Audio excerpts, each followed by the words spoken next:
시청자 여러분 안녕하십니까. 지금부터 전우편의 안보정론을 시작하겠습니다. 자, 이번 시간에는요 문다의 얘기를 집중적으로 정리해 드리겠는데, 자, 문다의 하도 이 사건이 복잡해 가지고 여러분들께 굉장히 헷갈릴 거예요. 술집이 정말 3번 간 게 맞느냐, 4번 간 게 맞느냐, 그리고 택시기사가 진단서 낸다고 그랬는데 진짜 냈느냐 안 냈느냐, 등등 뭐라고 그럴까요, 이 복잡해져 가고 있고요. 특히 본래 남성이 이제 1명인 걸로 알았는데 느닷없이 남성이 2명으로 돼 있는데, 또 하나 이 남성은 그럼 처음서부터 끝까지 어디에서부터 조인을 하게 됐느냐 등등 궁금증이 많을 수밖에 없어요. 왜? 경찰에서 요 내용을 제대로 이제 우리 언론 국민들한테 안 알려주고 있지 않습니까? 아니, 지금 누차 말씀을 드렸지만은 요 문다에는 개인 사인이 아니다. 공인 중에 공인인 것이죠. 왜? 우선요, 대통령의 딸이라는 측면에서도 공인이지만은 계속해서 SNS 활동을 해 왔지 않습니까? 이번 사건 나오기 전까지. 그러니까 공인으로서의 활동을 해온 것이라고 볼 수밖에 없어요. 그래서 국민의 알 권리가 문다이라고 하는 인간의 개인적인 사생활 보호 측면보다도 100배, 10,000배 앞선다. 이게 이제 저의 주장이기도 하고요. 상당수 인물들도 그렇게 이제 보고 있는데, 여전히 수사 상황에 대해서는요, 그야말로 전직 대통령 수사할 때보다도 더 엄하게 지금 이제 경찰에서 요 쉴드를 치고 있다. 그래서 이러한 경찰에 대해서 우리가 비판의 수위를 좀 높여야 될 것이 아닌가. 그리고 이번 국감장에서도요, 하나만한 얘기로만 이 경찰청에서 입장을 내놨고 별로 신통한 답을 또 우리 여권 의원들도 끌어내지 못했습니다. 이러한 가운데 지금 제일 핵심이 뭡니까? 처음서부터 얘기가 뭐예요?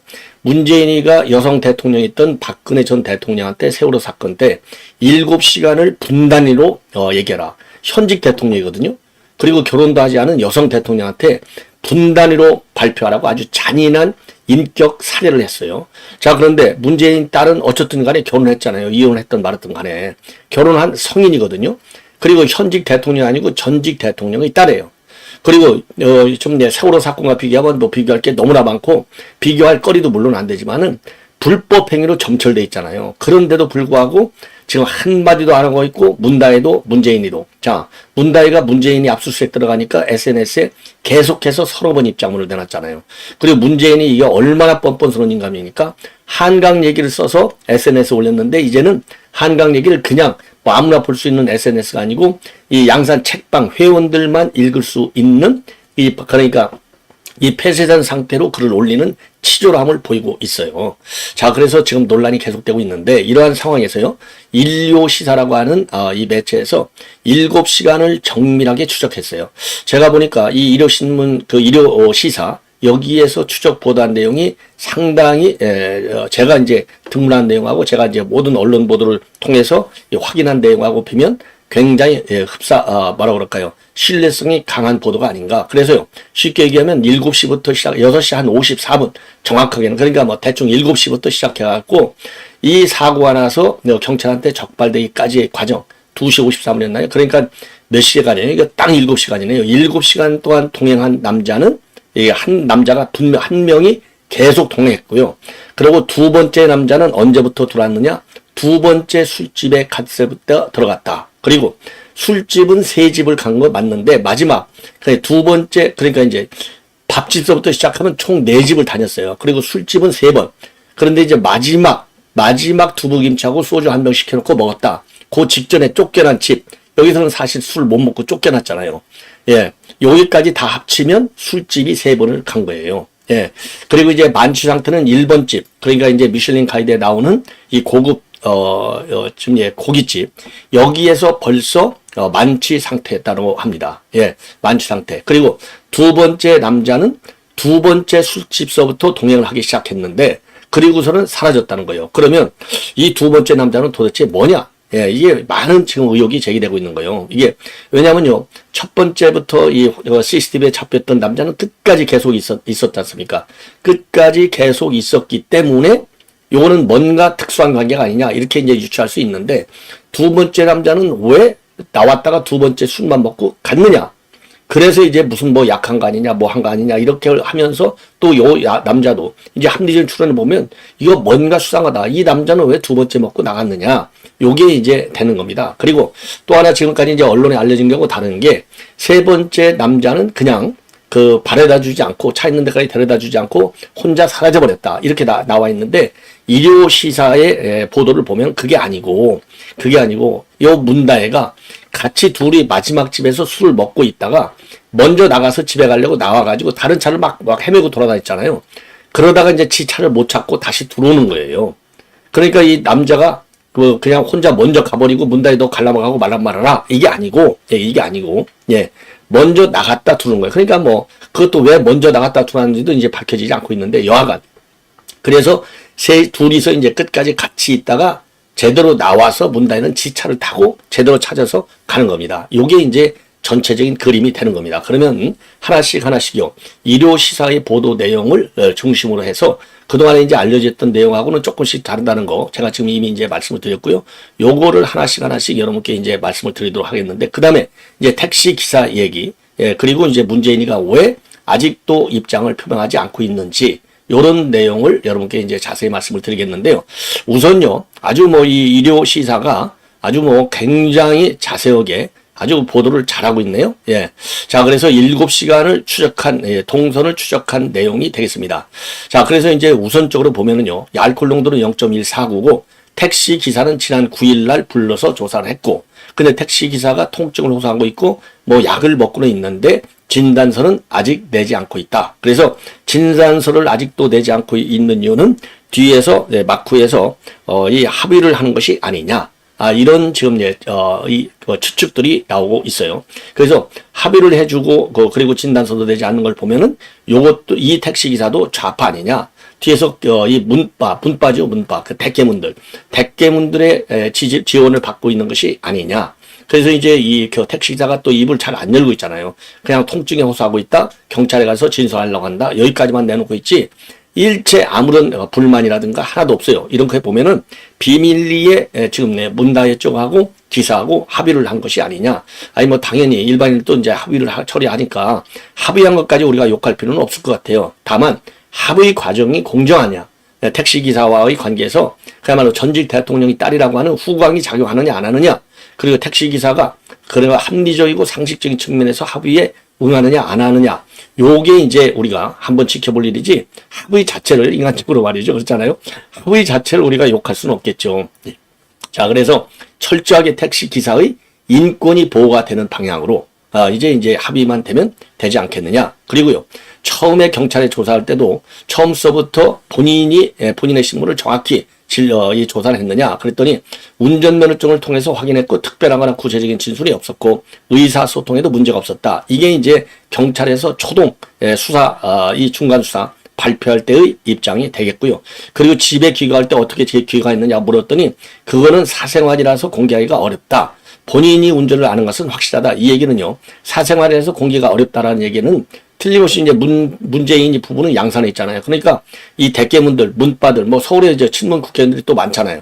누군가 도움을 받은 건 아니라 여기서 대리기사를 불렀다 하면은 경찰이 대리기사 불렀어요 할 텐데 대리기사 부른 건 아니잖아요. 더군다나 이제 경찰이 이렇게 봐주기 수사처럼 황제 수사 의혹을 받아가면서 언론에 대응하는 걸 보면은 사생활이라고 하는 것은 어떤 특정인 예를 들어서 아까 같이 먹었던 이 남성하고 또 다른 왜냐하면 이 남자도 술을 많이 먹었으니까 운전을 못할 거 아니에요. 뭔가 특수 관계에 있는 사람을 불렀을 가능성이 많다. 그리고요. 블랙박스는 왜 분석하지 않느냐? 왜 압수수색하지 않았느냐? 하고 있는데 이료 시사 보도에 따르면은 블랙박스 메모리 카드를 확보해서 분석 중에 있다고 나오고 있습니다. 그러니까 그동안에 이제 언론에 조금씩 이제 보도 내용이 조금씩 달라요. 그렇다고 뭐 이료 시사 보도 내용만 100% 맞다라고 할 수는 없고요. 그래서 여러 지금 설들이 많아요. 그러니까 그거를 참고를 해서 여러분들께서 들어주시면 고맙겠고, 그리고 음주운전 말고서 다른 이 교통법규 위반, 차선 위반도 있고 뭐 신호 위반도 있고 많잖아요. 그것도 지금 조사 뭐라고 그럴까요? 거기에 대해서는 경찰이 굉장히 조심해요. 조사 이전이기 때문에 말씀드릴 게 없다. 그리고 구체적인 음주량은 아직 진술 받는 게 아직도 없다는 겁니다. 그리고 약물 검사와 관련해서는 강제로 할 근거가 법령이 없기 때문에 구체적으로 계획한 바 없다. 이래서 욕을 바가지로 먹고 있는 거예요. 아니, 내가 약물 검사 할래요 할 사람이 과연 누가 있겠냐 이겁니다. 참 기가 막히지 않겠습니까? 그 다음에요. 그 다음에 지금 이제 또 하나 그 이제 핵심이 뭡니까? 위험운전 치상사죄 이게 되겠는데 이게 지금 이제 일각에서는 이 기사가 말이죠. 기사가 진단서를 내야만이 요게 적용이 가능하다 이런 소리 있고 그렇지 않고 구체적인 상황만 갖고서도 가능하다. 그런데 구체적인 상황 비틀거리고 자기 차인지도 모르고 뭐 그다음에 신호가 떨어졌는지 안 떨어졌는지도 모르고 또 행인을 칠판하고 그렇죠. 아주 뭐 비틀거리고 이 정도가 되면 이거는 위험운전 그러니까 이제 택시 기사가요. 지금 이제 진단서를 때 내지 않더라도 이런 구체적인 정황으로 볼 때 요게 이제 충분히 위험운전에 해당된다. 그러면 위험운전 치상사 요 죄 적용이 가능하다는 게 다수설로 되어 있는 것 같습니다. 자, 그래서 그러면요. 처음 두 번째 이제 1차 술집. 1차 술집에서요. 밥집에서 1차가 이제 미슐랭 가이드에 나와 있는 고급 고깃집이라고 이제 되어 있지 않습니까? 요 고급 고깃집이요. 보니까 진짜 고급답게 되게 비싸요. 예. 뭐 등심 하나가요. 등심 하나가 등심 하나가 53,000원. 그리고 안심이 59,000원. 이게 뭐 80g이라고 그래요. 그러니까 뭐 어마어마하게 비싼 거죠. 그러니까 통상적으로 이제 고급 고깃집들 가면 뭐 120g, 140g. 좀 대중집 가면은 뭐 150g, 180g 이렇게 되는데 거의 미슐랭 가이드 올라간 만큼 비싼 것 같아요. 자, 그래서 여기서요. 저녁 6시 54분부터 54분에 CCTV에 찍혔어요. 그러니까 뭐 한 7시경에 들어갔다고 치면 2시간 반, 10시 30분에 영업이 종료할 때쯤 나왔다는 겁니다. 그러니까 이 한 집에서 3시간 반을 둘이서만 술을 먹었다는 거예요. 그러니까 여기서 얼마나 많은 술을 먹었겠느냐. 이건 뭐 우리가 상상을 해보면 우리가 아무리 술을 못 먹는 사람이라고 하는데 이게 문다혜가 이걸 보면은요. 처음 음주하는 사람의 그 주량도 상당히 센 것 같아요. 자, 그러니까 이 한 남자하고 3시간 반을 먹었으니까 나올 때 이미 그러니까 옆에 식당들을 취재했을 거 아니겠습니까? 자, 그래서 바로 나올 때 2차 술집은 어디로 갔었느냐? 옆에 47m 거리에 있는 요리 주점으로 갔다고 그래요. 여기에서도 한 2시간 정도가 있었답니다. 그러니까 마지막 술집 간 게 12시 반경에 갔다는 거하고 딱 맞아요. 예. 왜냐하면 7시에 나왔으니까 저녁 7시에 가서 10시 반에 나왔으니까 12시 반쯤 되잖아요. 그래서 47m 떨어져 있는 요리주점을 갔는데 거기서 2시가량을 머물었어요. 여기에서 이미 요 요리주점에서 완전 만취였다. 그리고 첫 번째 집에서는 비틀거리면서 나와서 이것도 이미 만취죠. 그리고 이제 뭐라고 되냐면 많이 굉장히 1차 술집에서 나왔을 때부터 굉장히 많이 취해 있었고 트렌치코트가 바닥에 끌릴 정도로 내려와 있어서 그걸 2차 그 술집 주인이 올려드린 그런 상황이라고 합니다. 그러니까 굉장히 많이 취한 것이죠. 그래서 이 2차 술집에 갔을 때 두 번째 남성이 나타났다는 겁니다. 두 번째 남성이. 예. 자, 그래서 이제 이 두 번째 남성은 그러면 뭐냐? 예, 왜? 세 번째 술집에 갈 적에는 이 두 번째 남성은 없어졌고 처음부터 만난 이 남성만 세 번째 술집을 갔다는 거예요. 그런데 세 번째 술집에 갔는데 여기서는 이제 너무나 많이 취해갖고 쫓겨났잖아요. 쫓겨나고 나가라고 그러니까 이 주인이 당시 문다혜가 반말하면서 책장을 툭툭 치고 이 손에다가 이 하얀 뭐 물건을 들고 다녔다고 저도 이제 영상까지 보여드린 바 있는데 탁탁 치고 물건을 탁자에 내패칭해서 술을 달라고 고함을 지르고 그래서 이제 그럼에도 불구하고 빨리 나가라 이렇게 했는데 계속 술 가져오라고 난리를 치고 안 나갔는데 결국 같이 왔던 남성이 타일러 가지고 다른 가게로 빠져나갔다는 겁니다. 그러니까 요 세 번째 술집은 그러니까 첫 고깃집 그러니까 1차 고깃집 2차 술집, 3차 술집인데 이 3차 술집에서는 쫓겨난 거예요. 그리고 나서 이제 다른 지점으로 가는 겁니다. 다른 주점. 다른 주점으로 들어갈 때가 12시 38분이에요. 요 때는 두 번째 같이 술을 먹었던 남자는 없어지고 요 처음서부터 만났던 남자하고만 술을 같이 먹는 겁니다. 그때 두림치하고 소주 한 병, 한 2만 여워가, 2만 5천원 정도 요거를 시켰는데 요 집에 가서 물어봤더니 식당에 들어올 때부터 꾸벅꾸벅 줄 정도로 만취된 상태였다. 그러니까 두 번째 술집 들어왔을 때는 트렌치코트가 다 끌릴 정도로 만취였고 세 번째 들어왔을 때는 졸 정도로 만취했다는 겁니다. 그리고 일행인 남성은 혼자 소주 반병 정도를 마시고 그리고 이제 문다혜는 꾸벅꾸벅 졸다가 일행을 두고서 갑자기 어디론가 사라졌다는 거예요.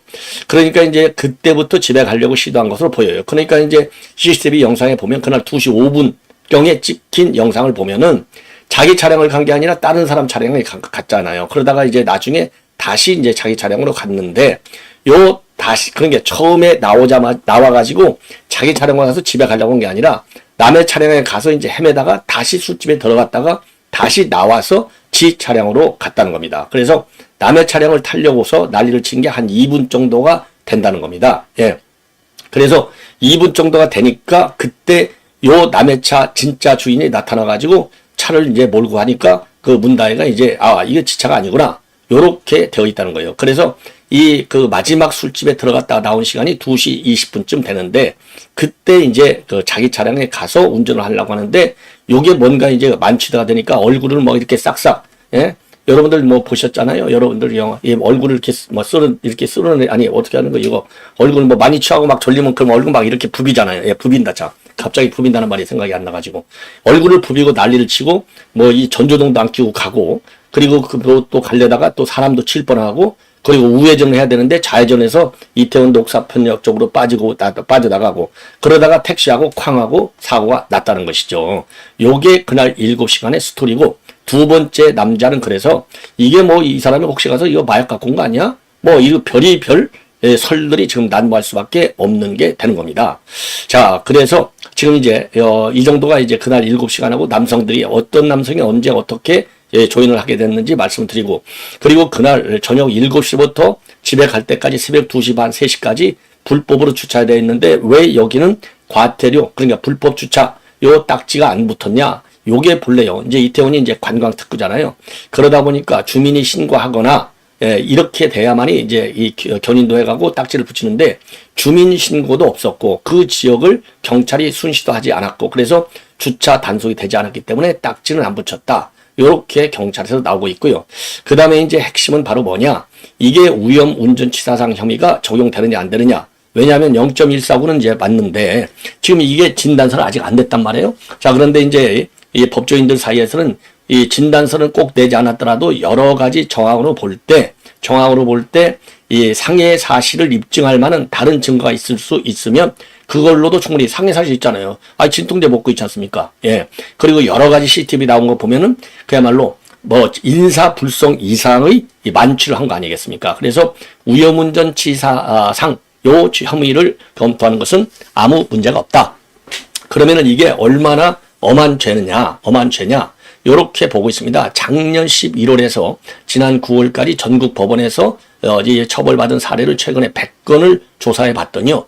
징역형이 91건, 여기에 이제 실형이 8건, 그 다음에 이제 집행유예가 83건, 벌금형은 9건밖에 되지 않는다는 겁니다.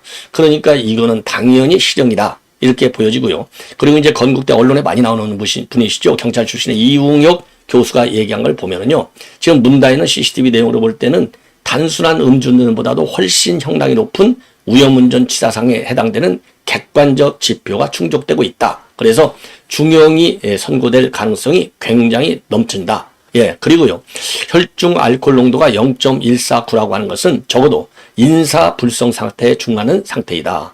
그리고 더 중요한 것은 약물 또는 알코올로 인해서 운전이 불가능함에도 불구하고 운전해서 택시기사를 다치겠다. 요 점이 또 이 위험운전치사 상취 혐의를 적용할 수 있는 중요한 단서가 된다. 이렇게 지금 얘기를 하고 있습니다. 그리고 아까 이제 말씀드린 대로 다른 사람 차 문을 열려고 했고 그 트렌치 코트가 계속 땅에 끌리는 것도 인식을 못하고 있고 그리고 비틀거리는 모습을 보면은 판례에서 인정하는 위험운전상의 대표적인 행동 지표다. 요렇게 보고 있습니다. 자, 그래서 지금 이제 중형 가능성이 이제 굉장히 높은데 이러다 보니까요. 지금 이제 이 개딸들은 지금 난리가 난 거예요. 왜? 지금 이제 일사불란하게 방탄을 쳐야 되는데 문다에 이 사고가 나는 바람에 지금 이제 흐트러지고 있잖아요. 그래서 개딸들이 지금 난리가 나고 있고 그리고 대깨문들도 할 말이 없음에도 불구하고 뭐라고 핑계를 대고 있어? 이렇게 핑계대잖아요. 아니 검찰에서 얼마나 시달렸으면 저렇게까지 음주를 할 수 있냐. 아니 그러면 검찰 수사받는 사람은 전부 음주해야 되게요? 아니 뭐 사람이 인간이니까 속상하면 술 마시는 것까지는 또 술을 안 마시는 분들은 아니 속상해도 왜 술 마셔 술 안 마셔야지 이렇게 얘기하면 할 말은 없지만은 통상적으로 보면은 뭐 기분이 좋아도 술을 마시고 기분이 안 좋아도 또 술을 마시는 게 우리 대한민국 이 그 술 문화 중에 이제 하나가 아니겠습니까? 그러니까 음주를 했다, 이거를 뭐 욕하기는 그래요. 왜냐면 뭐 지금 뭐 여성이라고 그래서 뭐 술 안 하는 여성도 물론 있지만은 많이 술을 마시고 있고, 여성들이. 그리고 또 여성들이 담배도 지금 많이 피잖아요. 여러분들 골목에 다 다니다 보면 뭐 여성들 나와서 남성들하고 다 같이 술 마시고 담배 마셔요. 다 담배 먹어요. 그러니까 제가 80년대 초에 유럽에 이제 연수를 갔는데, 그때 보니까 이미 유럽에 있는 여자들은 전부 술, 담배를 그냥 우리 남성하고 똑같이 하더라고요. 그래서, 이거, 그 당시만 해도 저도 뭐 굉장히 좀 보수적인 사람이니까, 야, 술이야 한두 잔 마신다고 치는데 담배를 저렇게 많이 먹어? 피워? 깜짝 놀랐거든요.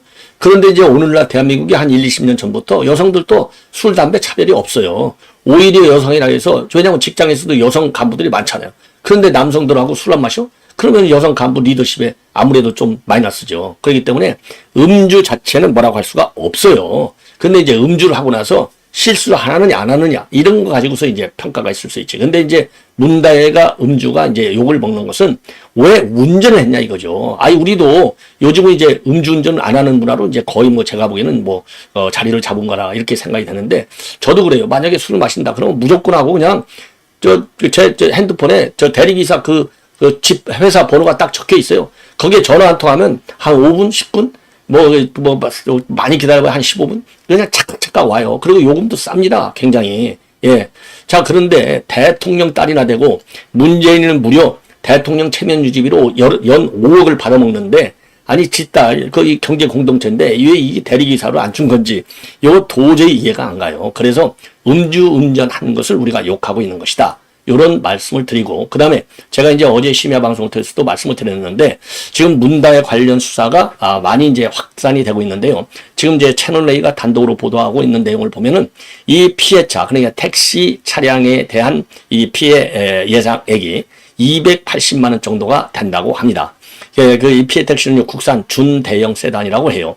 그런데 이거는요, 작년 12월에 문다혜가 문제가 또 사고 나가지고, 보험료를 지불해 준 적이 있는데, 그것보다도 100만 원이 더 높게 나왔다는 거예요. 그래서 통상적으로 이제 앞 범퍼를 새로, 교체하는데 드는 비용은 통상 요 재료값만이 65만 원에서 70만 원 정도가 나오고, 색칠하는 건 한 40만 원 정도가 나온대요. 그러니까 이거가 하면 110만 원 정도가 되잖아요. 그러니까 이제 110만 원 정도가 되는데 280만 원 나왔으니까 굉장히 큰 사고가 아니냐. 이렇게 판단이 되는 요런 대목이고요. 그리고 지금 문다혜와 관련해서는요, 그동안에 경호실 직원이라든가, 그 다음에 김정수기의 보좌진과 이제 부정한 돈 거래가 있었다. 이건 뭐 여러분들께 아시잖아요. 다 디자이너 딸하고도 있었죠. 그 다음에 그 밑에 있었던, 지금 나중에 국회의원 공적과대를 받았던 보좌관, 그 다음에 이제 태국에 있는 경호처 직원, 요렇게 이제 말하자면 차명 계좌를 이용해서 돈 거래한 거, 요것도 불법인데, 지금요, 어제 밤에 TV조선에서 단독으로 보도하고 있는 내용을 보면은요, 경호원을 통해서 환치기 하는 수법으로 서울에 돈을 빼돌렸다. 그리고 환치기 수법으로 이제 돈을 빼드는 것도 빼돌린 거지만은, 태국 현지화하고, 그 다음에 우리 원화가 섞여 있는 현금 뭉치도 한국으로 보내왔다. 요런 지금 보도가 나오고 있습니다. 자, 그래서 특히 말이죠. 이 양평동 주택을 갖다가 2019년도 5월에 샀는데, 양평동 주택 살 때 필요한 돈이 한 2억 5천 정도가 더 필요했어요. 왜냐하면 2019년도 5월에 이 양평동 주택을, 다가구 주택을 샀는데, 이 구기동 빌라를 얼마에 팔았냐면요, 5억 1천만 원을 팔았거든요. 5억 1천만 원을 팔았으니까 한 2억 5천 정도가 이제 모자라가지고, 왜냐면 이게 7억 6천만 원 주고 샀다는 거 아니겠습니까? 그래서 요 돈을 보태는데 태국에서 넘어온 뭉칫돈, 이 돈이 쓰였다. 이런 지금 보도가 나오고 있습니다.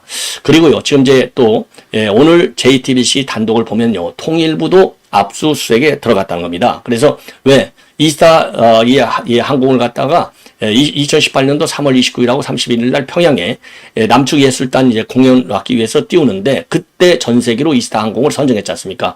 그래서 요 선정과 관련된, 왜 조그마한 이 항공사인데 저가 항공사를 갖다가 남북 이 회담을 하는데 써요? 이건 상상을 초월하는 것이요. 통상적으로 관례를 보면 남북 행사할 때 쓰는 이 전세기는 대한항공 아니면 아시아나, 요 두 개를 쓰지 이런 저가 항공 쓸 수가 없어요. 상식적으로 볼 때. 그렇지 않습니까? 남북 관계의 특수성을, 이런 고려할 때. 그런데 이거를 이스타 항공이 띈 거예요. 그러니까 이거 틀림없이 특혜가 있는 것이라고 아니 볼 수가 없는 것이죠. 그리고 중국, 싱가포르 같은 황금 노선을 황금노선을 2019년도에 요 저가 이스타 항공에다가 줬다는 거 아니에요. 이거 뭐 그러니까 문다혜하고 문재인하고만 경제 공동체가 아니라 이상직하고 문재인하고도 경제 공동체다. 저는 그렇게 봅니다. 자, 그래서 이 부분에 대해서 수사가 지금 급 확산되고 있어요. 그래서 지금 어제는요, 조명균 압수수색을 했고, 그리고 이제 그것까지는 이미 나왔었죠. 예, 조명균 압수수색은 이달 중순에 이제 했고요. 그리고 지금 이제 JTBC의 단독 보도를 보면은 최근에 통일부도 압수수색을 했다. 예, 통일부 지난 14일 날 압수수색한 것으로 그렇게 알려지고 있습니다. 자, 그래서 이걸 보면은요, 문재인 일가, 이 패밀리 크라임이라고 볼 수 있죠. 이 범죄, 이 조국, 이재명, 문재인 모두가 패밀리 자체가 범죄인 패밀리예요. 야, 이거 정말 대한민국 부끄럽습니다. 이런 인간들 셋이서 대한민국의 얼굴에 먹칠을 하는 인간들이에요. 그럼에도 불구하고 뻔뻔스럽게 한마디 말을 안 하고 있는 겁니다. 예, 그러고서 이 문재인이가 겨우 한다는 게 뭡니까? 한강, 아까 말씀드렸는데 한강 노벨 문학상 받은 것은 양산 책방의 유료 회원들만 볼 수 있게 이 폐쇄 상태로 글을 올렸잖아요. 야, 참, 뭐 자기가 받을 줄 알았다고. 그 책장 사는 데는 급급해요. 여전히 책장 사는 데는 문재인이가 오로지 돈입니다. 이재명, 조국, 문재인 전부 돈. 그래서 조민이가요, 서울대에서 받은 장학금 810만 원.